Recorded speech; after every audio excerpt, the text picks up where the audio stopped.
1장입니다. 1장 1절에서 5절까지 말씀을 함께 보도록 하겠습니다. 구약 성경 1310페이지에 기록이 되어 있습니다.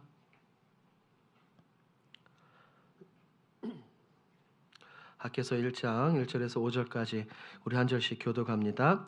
다리오 왕 제2년 여섯째 달 곧 그 달 초하루에 여호와의 말씀이 선지자 학개로 말미암아 스알디엘의 아들 유다 총독 스룹바벨과 여호사닥의 아들 대제사장 여호수아에게 임하니라. 이르시되 이 백성이 말하기를 여호와의 전을 건축할 시기가 이르지 아니하였다 하느니라. 여호와의 말씀이 선지자 학개에게 임하여 이르시되 이 성전이 황폐하였거늘 너희가 이때에 판벽한 집에 거주하는 것. 함께 읽습니다. 그러므로 이제 만군의 여호와가 이같이 말하노니 아멘. 할렐루야. 우리 사랑하는 성도님들, 지난 3일간 은혜 가운데 지내셨습니까? 여러분들이 많이 기도해 주시고 많이 응원해 주신 덕에 저희 교육자 수련회는 오늘 오후까지 잘 마치고 왔습니다. 우리가 2025년도 우리 교회 리모델링을 앞두고 있죠. 우리 모든 성도님들이 우리 담임 목사님을 비롯하여서 우리 모든 교육자들과 함께 주님의 몸된 교회를 더욱더 영광스럽게 이끌어 나가길 우리 주님의 이름으로 축복합니다. 우리는 매일매일 바쁜 하루를 굉장히 살아가죠. 수많은 선택과 결정 가운데 살아갑니다. 아침에 눈을 뜨면 오늘 내가 무엇을 해야 될 것인가, 해결해야 될 문제들이 머릿속을 가득 채우기도 하죠. 때로는 가정을 돌보기도 하고 직장에서 내게 주어진 맡은 일을 해내야 되기도 합니다. 삶의 안정과 미래를 향하여서 계획을 세우고 많이들 이렇게 달려갑니다.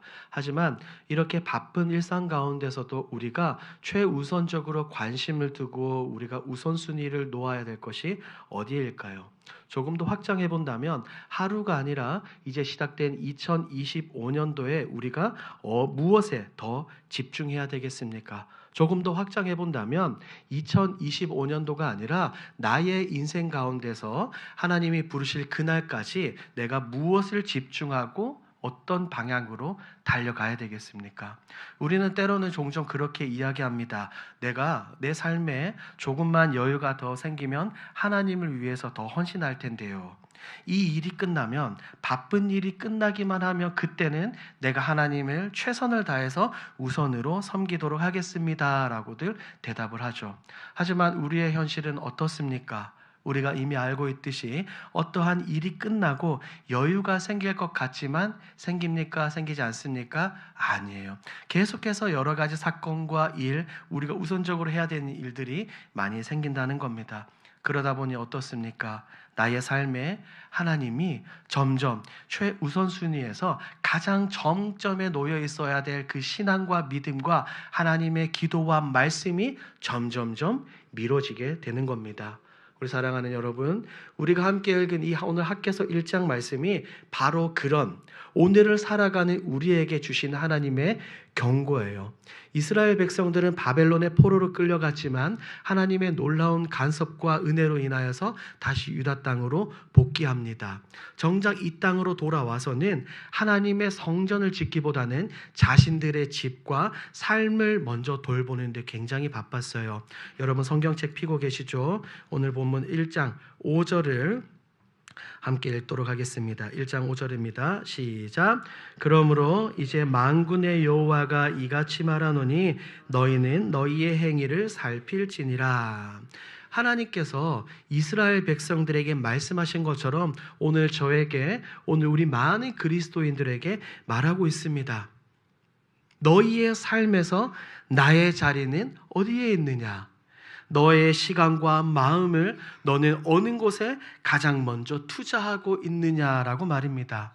여러분, 오늘 학개서 말씀을 통해 하나님께서 나의 삶에서 우선순위를 어디에 두라고 하시는지, 그리고 그렇게 될 때 하나님께서 우리의 삶을 어떻게 변화시키고자 하는지 알아보고자 합니다. 오늘 말씀을 통해 여러분들이 나의 우선순위, 여러분들의 개개인의 우선순위를 점검하시고 다른 것이 아니라 하나님이 기뻐하시는 그런 삶을 살아가기를 우리 주님의 이름으로 축복합니다.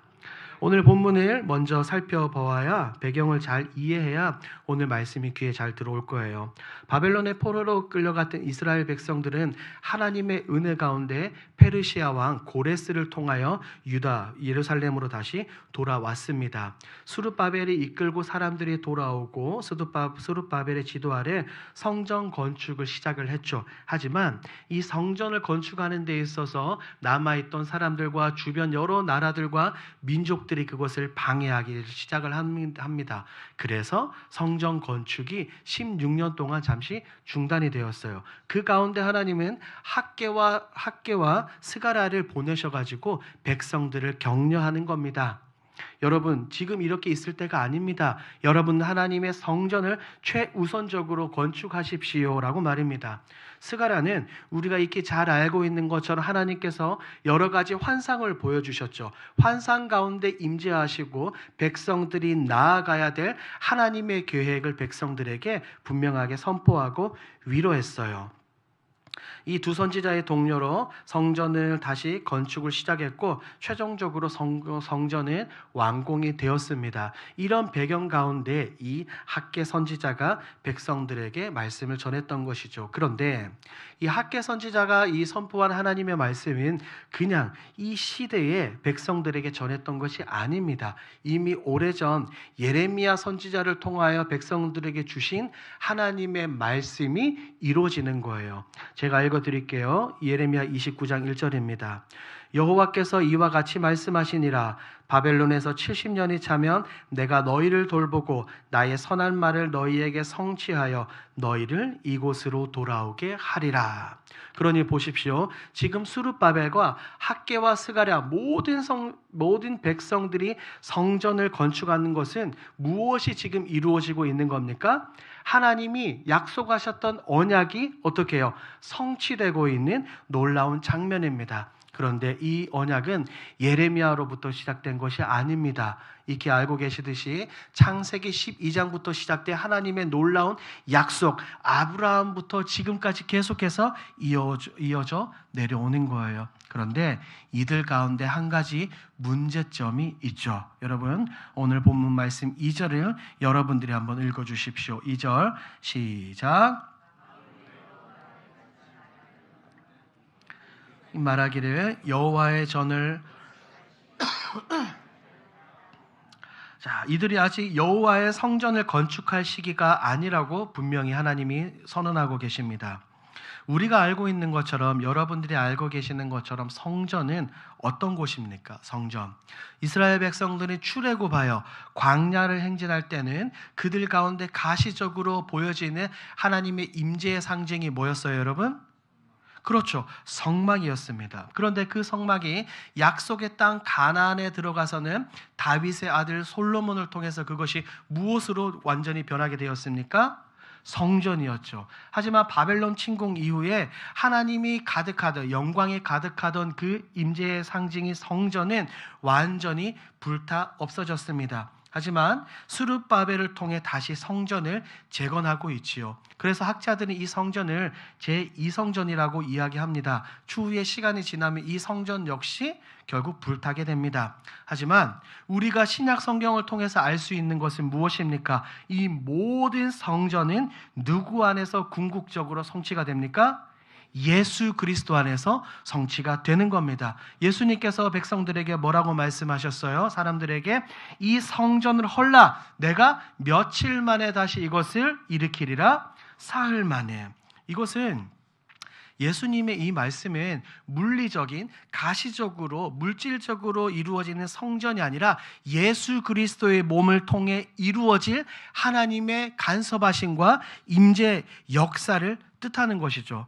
그러니 우리는 어때요? 이제는 예수 그리스도를 통해 하나님과 교제하며 주님의 몸된 교회가 하나님의 임재를 나타내는 새로운 무엇이 된 겁니까? 새로운 성전이 된 겁니다. 지금까지 잠시 살펴본 것처럼 성전은 하나님께서 백성들과 함께 하신다는 굉장히 중요한 약속의 증표입니다. 그런데 오늘 본문에 나오는 이 이스라엘 백성들은 지금까지 그리고 여기까지 인도해 주신 하나님의 은혜를 어떻게 한 거예요? 잊어버렸어요. 하나님의 은혜를. 그래서 하나님은 여호와의 전을 건축할 시기가 아직 이르지 않았다라고 말하는 겁니다. 대표적으로 한 두 가지 정도가 이유가 있겠죠. 첫 번째는 성전 건축을 하기 위한 여러 가지의 어려움이 있는 겁니다. 앞서 제가 말씀을 드린 것처럼 백성들이 이제 성전 스룹바벨과 함께 먼저 성전 건축을 시작을 했지만 주변 나라 민족들의 압박, 견제, 간섭, 방해가 있었어요. 이런 것들로 인해서 잠시 멈춰서 두려움을 느껴서 건축을 포기했을 수 있습니다. 두 번째가 중요합니다. 백성들의 영적인 무관심이 문제라는 거예요. 고레스를 통해 하나님은 그들이 유다 땅으로 복귀했지만 백성들은 잊어버렸습니다. 곧 또 다른 말로 하나님에 대한 오늘 말씀 제목처럼 무엇을 상실했던 겁니까? 우선순위를 상실한 겁니다.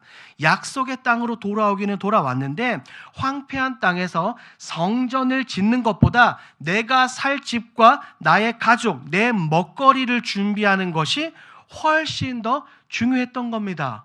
우리는 기억하죠. 영국에서 수많은 이 믿음의 사람들이 이 박해를 피해서 신앙의 자유를 위해서 메이플라워를 타고 이 아메리카 대륙으로 건너갔어요. 그들이 그 땅에 도착하고 가장 먼저 지은 것이 무엇입니까? 교회입니다. 교회. 그런 사람들과는 전혀 달리 지금 본문에 나오는 백성들은 그렇지 않다는 거예요. 우리 사랑하는 여러분, 이들의 모습 속에서 어쩌면 나의 모습, 어쩌면 우리들의 모습을 발견할 수 있어야 합니다. 백성들의 모습을 보고 우리가 그들을 비난하거나 손가락질해서는 안 되는 거예요. 왜? 나의 모습이, 우리의 모습이 이럴 수 있거든요. 우리는 모두는 자격 없는 존재임에도 불구하고 하나님께서 우리를 불러주신 줄 믿습니다. 나의 어떠함, 우리의 어떠함과 상관없이 구원은 100% 전적인 하나님의 은혜 가운데 이루어지는 거예요. 그래서 이미 우리는 영적으로 완전히 죽고 있었고 우리가 앞으로 죽을 것이던 영혼이 아닙니다. 바울의 고백처럼 우리는 이미 어떻게 되었었어요? 완전히 죽었던 사람들입니다. 그런데 하나님의 은혜로 우리를 다시 살려주셨잖아요. 우리에게 구원의 감격과 기쁨을 허락해 주셨기 때문에 우리가 지금처럼 신앙생활, 믿음생활 하는 겁니다. 그런데 구원받은 하나님의 백성들이지만 하나님의 자녀이지만 때로는 하나님의 백성으로 살아가는 것이 싫은 게 아닐까요, 여러분? 왜냐하면 하나님의 백성으로 살아가기 위해서는 포기해야 될 것들이 너무나 많아요. 세상 사람들의 목적이 무엇입니까? 살아가는 목적. 그들은 먹고 마시고 즐기는 것이 인생의 목적인데 우리의 인생의 목적은 먹고 마시고 즐기는 것이 아니라 하나님의 영광을 위해서 살아야 한답니다. 나의 만족과 유익을 위해 내 가정과 내 자녀 손들을 위해 살고 싶은데 성경은 그렇게 살면 안 된다고 말해요. 그래서 때로는 세상 사람들과 다를 바 없이 동일한 모습으로 하루하루를 살아가는 거죠. 내가 하나님의 자녀, 크리스찬, 그리스도인이라는 구별 없이 평생을 명목만 그리스도인으로 살아가는 사람들이 많다는 겁니다. 이 이야기는 누군가의 이야기가 아니라 오늘 곧 나의 이야기입니다. 그래서 하나님께서 이렇게 말씀하시는 거예요. 우리 4절 함께 읽도록 하겠습니다. 4절 시작. 너희가 이때에 판벽한 집에 거주하는 것이 옳으냐. 자, 성전은 황폐한 상태로 지금 남아 있었어요. 이것은 단순히 어떤 건축이 중단된 문제가 아니었습니다. 백성들은 하나님의 임재의 상징인 성전을 그대로 방치하면서 무엇을 짓기에 지금 몰두하고 있는 거예요? 자신들의 판벽한 집 짓기에 몰두하고 있습니다. 보십시오. 대비가 되죠. 성전이 황폐해졌지만 자신들의 집은 어떻게 하는 거예요? 판벽한 집, 고급 주택을 지금 끊임없이 짓고 있는 겁니다. 이것은 그냥 외적인 물질적인 문제가 아니라 하나님을 완전히 잊어버리고 우선순위를 하나님이 아니라 누구에게? 나에게, 내 집에게, 내 가족에게 둔 삶의 본질적인 문제였어요. 삶의 본질적인 문제. 앞서 말씀을 드렸죠. 수르바벨과 백성들이 이 성전을 건축을 시작을 했지만 주변의 방해를 통하여 몇 년간 방치되었다고요, 여러분? 16년간 방치되었습니다. 여러분들이 주위에 살펴보면 어떤 큰 건물을 건축하다가 잠시 부도가 나거나 공사 문제가 있어서 공사가 멈춘 그 건물들을 보기에 어떻습니까? 보기에 좋습니까? 흉측합니까? 굉장히 흉측하죠. 굉장히 흉측하며 가까이 가기에도 싫을 겁니다. 자, 지금 여기에서 말하는 황폐하다의 이 히브리어 원어의 의미가 메마르다, 건조하다라는 의미예요. 이게 뭐냐면 하나님의 임재를 경험하며 성전 안에 수많은 믿음의 열매를 맺어야 하는 그 성전이 어떻게 된 거예요? 지금 완전히 메말라 버린 겁니다. 완전히 건조하게 돼 버린 겁니다. 삭막해져 버린 겁니다. 사랑하는 여러분, 하나님의 임재의 장소이며 성전 중심으로 신앙생활했던 이스라엘 백성들의 당시 영적인 상태가 이렇습니다. 하나님은 왜 듣도 보도 못한 이 페르시아 왕 고레스를 통하여 백성들을 돌려보내고 그가 모든 것을 지원하면서 성전 재건을 명령한 것입니까? 다름 아닌 하나님께서 그 땅 가운데 다시 한 번 더 임재하시겠다, 내가 백성들과 함께 하겠다라는 그것을 표징으로 보여주고자 고레스를 사용한 것인데 백성들은 지금 그것을 멈추고 자신들의 집 짓기에 바쁜 겁니다. 성전만 황폐해진 것이 아닙니다. 백성들과 하나님과의 관계가 어떻게 된 거예요? 황폐한 겁니다. 하나님과의 관계가 어때요? 풍성한 것이 아니라 완전히 메말라져 버려 있는 거죠.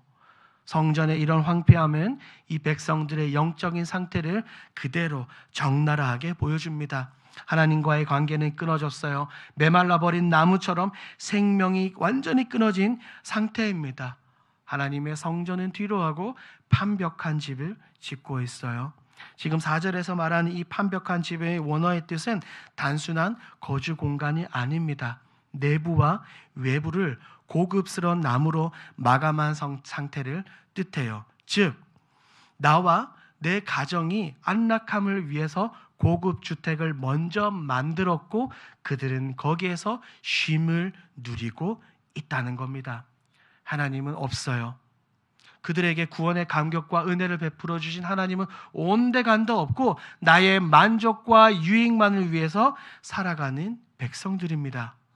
우리 사랑하는 여러분, 우리가 이런 착각에 빠져서는 안 됩니다.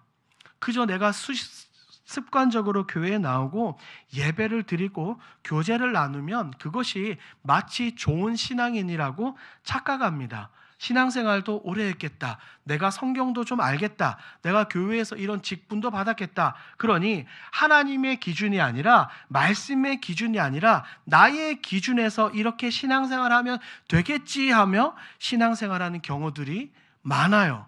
굉장히 많습니다. 그래서 오늘 본문은 우리에게 그렇게 말하는 겁니다. 성전은 황폐하였거늘. 성전의 황폐는 백성들의 영적인 상태를 고발합니다. 우리 주님께서도 사역하시면서 이렇게 말씀하셨죠. 외적으로만 있는 척만 아는 사람들에게 우리 주님은 뭐라고 하셨습니까? 마태복음 7장을 보니 이렇습니다. 제가 읽어드릴게요.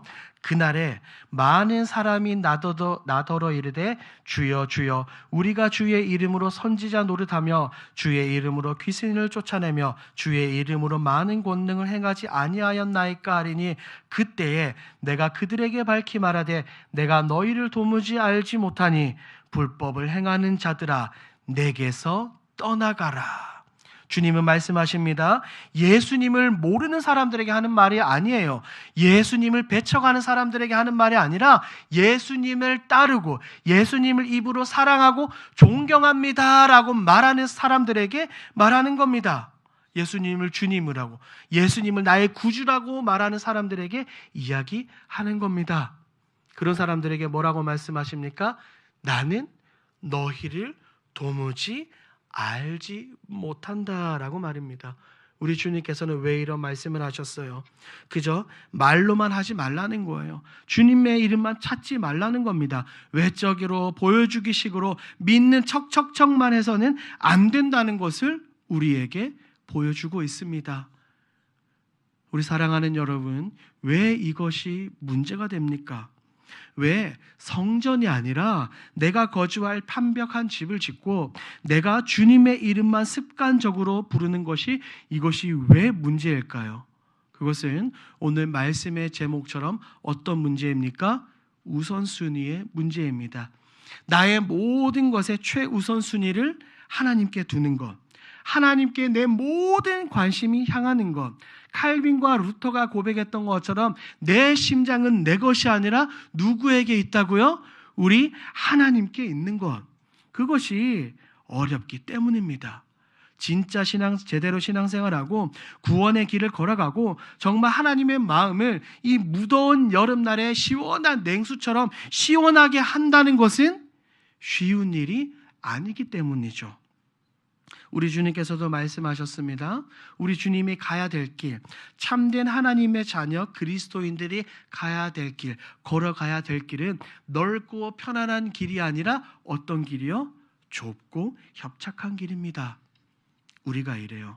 많은 사람들이 하나님을 위해서 살겠습니다, 하나님의 영광을 위해서 살겠습니다 라고 말은 하지만 실상은 그게 아닙니다. 하나님의 성전을 짓는 데 열심을 내기보다 나의 집을 먼저 건축합니다.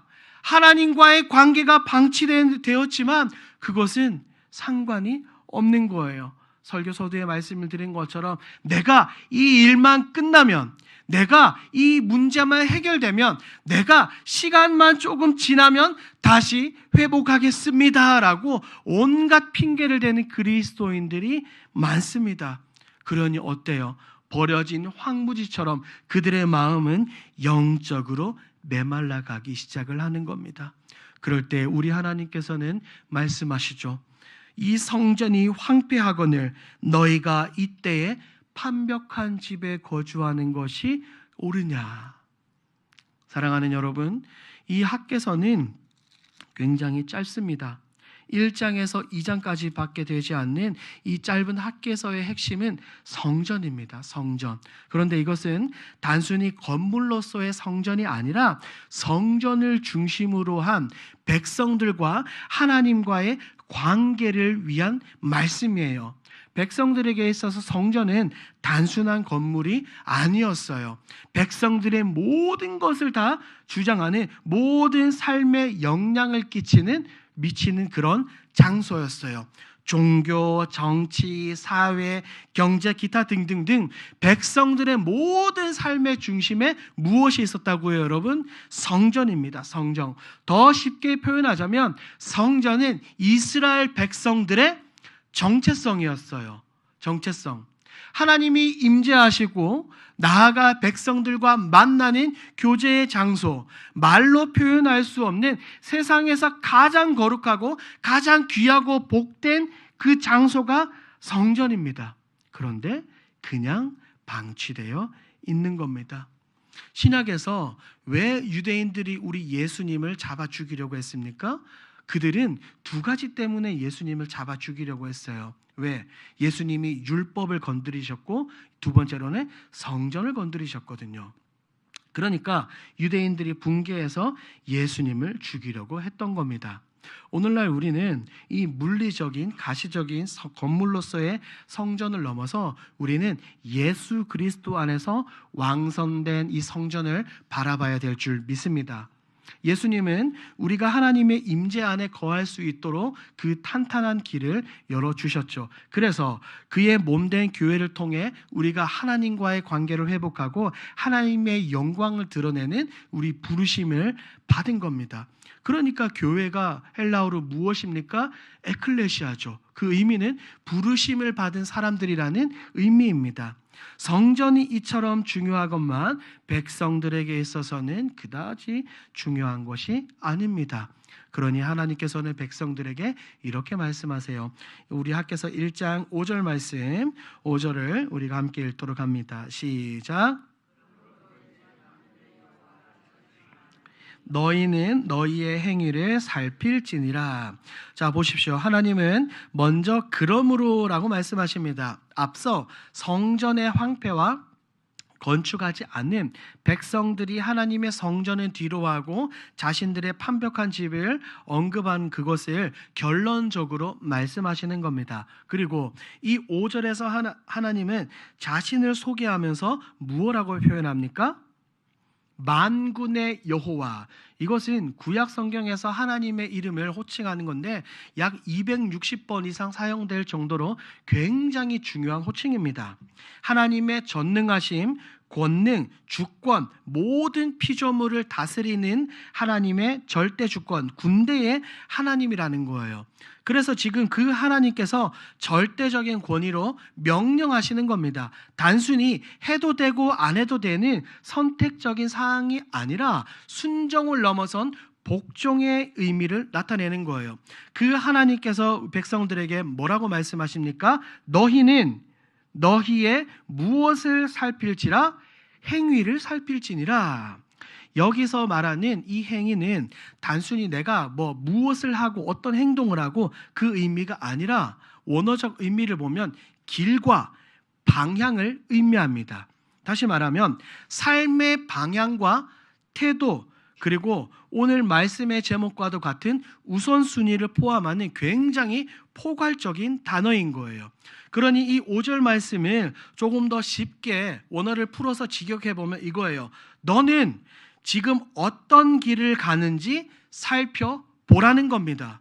이해되시겠어요? 솔직한 너의 모습을 보라는 겁니다. 솔직한 내 모습을 지금 보라는 겁니다. 하나님이 말씀하시죠. 너가 나를 진짜 사랑하느냐?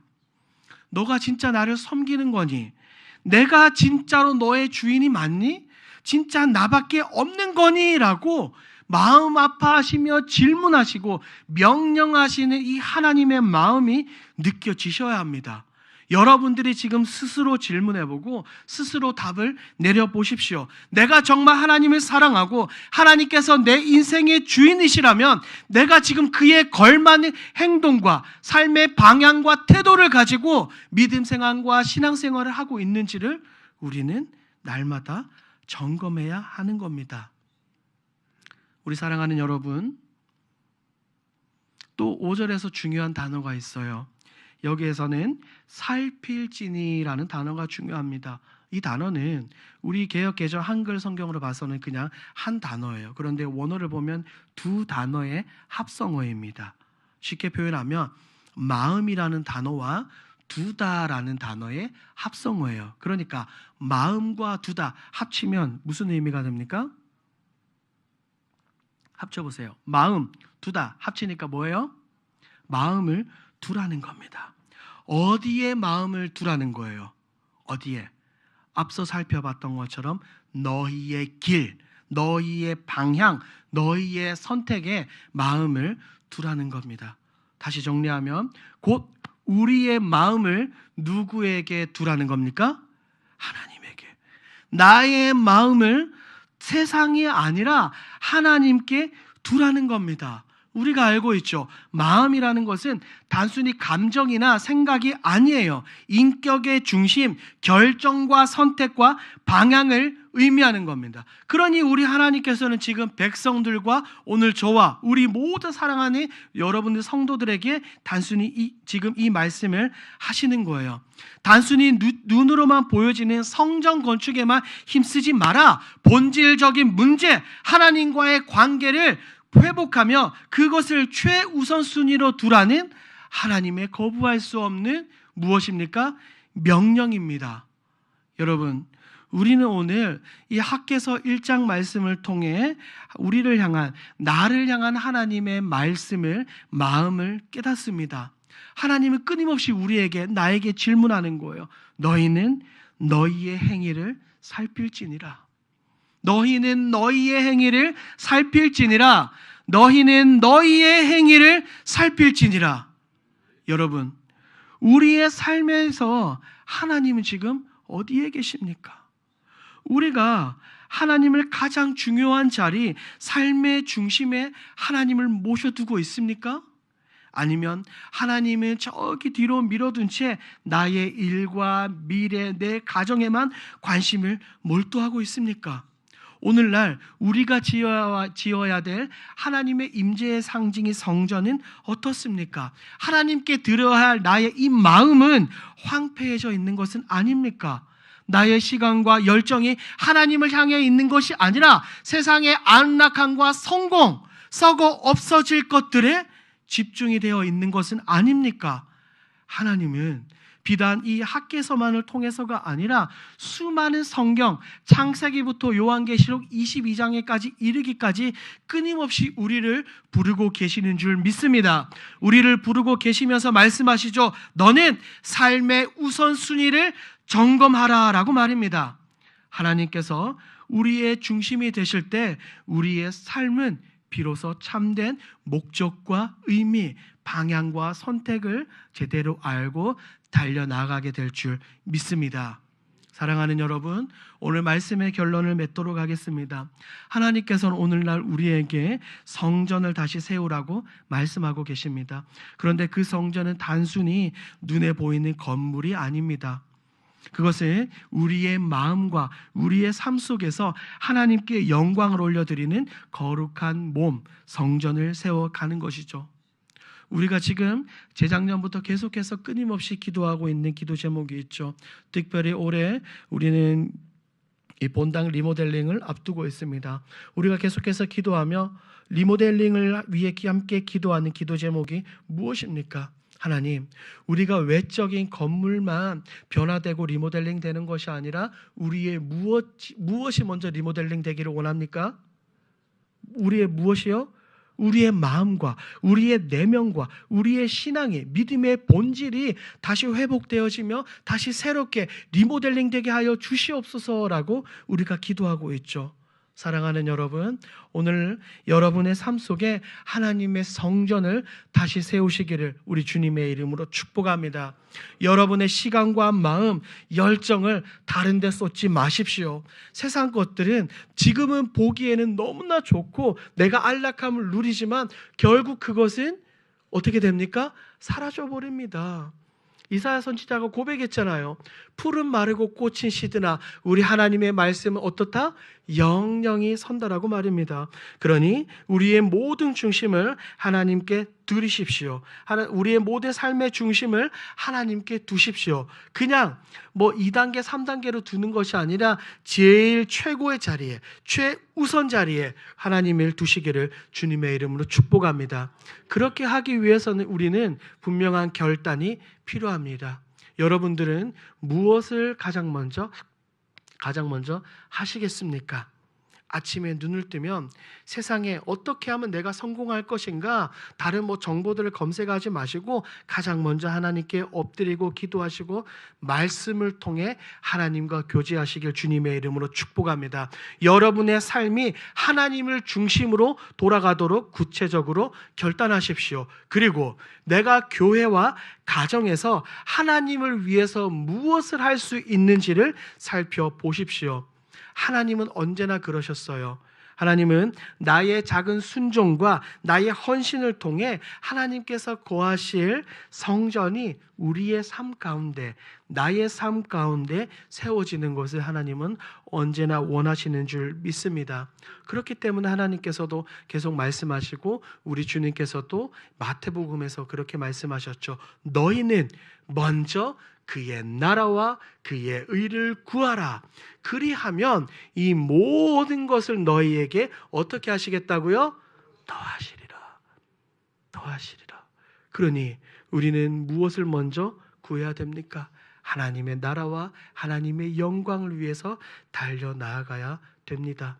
우리 주님의 약속은 신실합니다. 우리 주님은 단 한 번도 변하지 않으시고 그 모든 약속은 이루어 가시는 분입니다. 우리가 하나님을 먼저 찾고 우리 주님을 중심에 두면 하나님께서 우리를 책임져 주시고 우리에게 필요한 모든 것을 더하실 줄 믿습니다. 사랑하는 여러분, 오늘 이 말씀을 듣고 이 자리에서 여러분들이 그냥 돌아가지 마시고 여러분들이 기도하시면서 마음을 하나님께 드리십시오. 때로는 내 시간을, 내 마음을, 그것을 넘어 나의 인생을 하나님께 내어 드리십시다. 그럴 때 하나님은 내가 감당치 못한 놀라운 축복, 하늘의 그 축복을 여셔서 우리의 삶을, 내 가정을, 내 자녀 손들을 하나님께서 회복시켜 주실 줄 믿습니다. 오늘 들은 말씀을 기억하시고 한 주간 그리고 앞으로 평생 하나님을 위해서 살아가시는 저와 여러분들이 되길 우리 주님의 이름으로 축복합니다. 아멘. 기도하겠습니다. 하나님 감사합니다. 오늘 말씀을 통하여 우리가 황폐해진 하나님의 그 임재의 상징의 성전을 다시 재건해야 된다는 것을 깨닫게 해주시니 감사합니다. 하나님, 오늘 나의 관심과 나의 우선순위는 어디에 있습니까? 나의 만족과 유익을 위해서 살아가는 것이 아니라 하나님을 바라보며 더 큰 하나님의 영광을 위해서 살아가는 우리 모든 거룩한 주의 백성들이 되어질 수 있도록 주님 인도하여 주시옵소서. 감사드리며 예수님의 이름으로 기도합니다. 아멘. 다시